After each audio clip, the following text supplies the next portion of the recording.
अस्सलामुअलैकुम। ਇਹ ਸਾਡੇ ਦੋਸਤ ਨੇ ਮੁਹੰਮਦ ਇਲਿਆਸ ਸਲੀਮੀ ਸਾਹਿਬ, ਜਿਨ੍ਹਾਂ ਦੀ ਅੱਜ ਰਿਟਾਇਰਮੈਂਟ ਦੀ ਪਾਰਟੀ ਸੀ ਤੇ ਅਸੀਂ ਇਹਨਾਂ ਵਾਸਤੇ ਬਹੁਤ ਅੱਛੀਆਂ ਖੁਆਇਸ਼ਾਤ ਰੱਖਣੀਆਂ, ਨੇਕ ਦੁਆਵਾਂ ਰੱਖਣੀਆਂ ਕਿ ਅੱਲਾਹ ਤਾਲਾ ਇਹਨਾਂ ਨੂੰ ਜ਼ਿੰਦਗੀ ਤੰਦਰੁਸਤੀ ਦੇਵੇ, ਬਾਕੀ ਦੀ ਜ਼ਿੰਦਗੀ ਵੀ ਇੰਝ ਹੀ ਮਜ਼ੇ ਨਾਲ ਗੁਜ਼ਾਰਨ।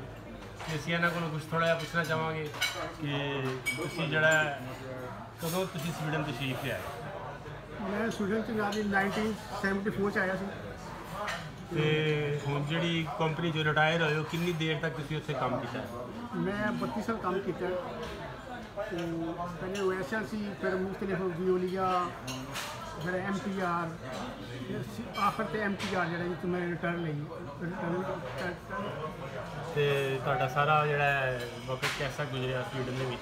ਤੁਹਾਡੀ ਜੌਬ, ਤੁਹਾਡਾ ਸਾਰਾ ਕੁਝ ਕੈਸਾ ਗੁਜ਼ਰਿਆ? ਜੌਬ ਬੜੀ ਅੱਛੀ ਗੁਜ਼ਰੀ ਹੈ। ਮੈਂ ਆਪਣੀ ਤਰਫੋਂ ਬੜੀ ਇਮਾਨਦਾਰੀ ਨਾਲ ਕੰਮ ਕੀਤਾ ਔਰ ਮੇਰੇ ਇਹਦੇ 'ਚ ਕੋਈ ਸ਼ੱਕ ਨਹੀਂ ਕਿ ਇਲਿਆਸ ਸਾਹਿਬ ਮੇਰੇ ਹਮਸਾਏ ਵੀ ਰਹੇ ਨੇ 10 ਸਾਲ।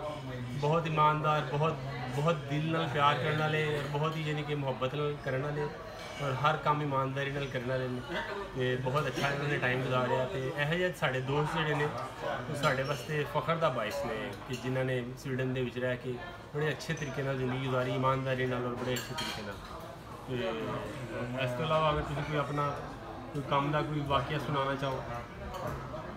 ਕੰਮ ਤੇ ਅਲਹਮਦੁਲਿल्लाह ठीक रहा, बहुत बड़ा अच्छा वक्त मैं गुजरा। सारे चीज़ मेरे को खुश हैं तो नहीं, किसी ने कोई इतराज़ नहीं होया कि मैं लेट होया या मैं कोई जान के बीमार होकर घर बैठा रहा। ऐसी कोई गल नहीं। सारे बंदे उन्होंने बड़ी पार्टी दी है और 25 साल के बाद उन्होंने एक सोने की कड़ी दी है और मेरी पेंशन कोई तकरीबन 16,000 स्टूडेंट को हर महीने मिल रहा है।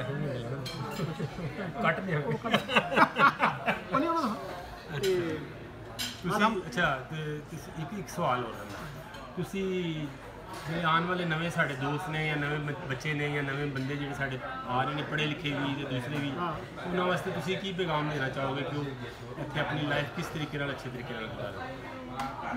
ਪਾਕਿਸਤਾਨ ਦੇ ਜਿੰਨੇ ਬੰਦੇ ਇੱਥੇ ਆ ਰਹੇ ਨੇ, ਮੇਰਾ ਇਹੀ ਹੈ ਉਹ ਇਮਾਨਦਾਰੀ ਦੇ ਨਾਲ ਉਹ ਬੜਾ ਅੱਛਾ ਕੰਮ ਕਰਨ ਤਾਂ ਕਿ ਇਹਨਾਂ ਨੂੰ ਪਤਾ ਲੱਗੇ ਕਿ ਪਾਕਿਸਤਾਨੀ ਕੌਮ ਬੜੀ ਜਫਾਕਸ਼ ਔਰ ਆਨੈਸਟ ਹੈਗੇ ਨੇ ਔਰ ਉਹਨਾਂ ਸਾਡੇ ਮੁਲਕ ਦਾ ਨਾਮ ਰੋਸ਼ਨ ਹੋਵੇ ਕਿ ਇਹ ਬੰਦੇ ਸਹੀ ਕੰਮ ਕਰ ਸਕਦੇ ਨੇ। ਕਾਫੀ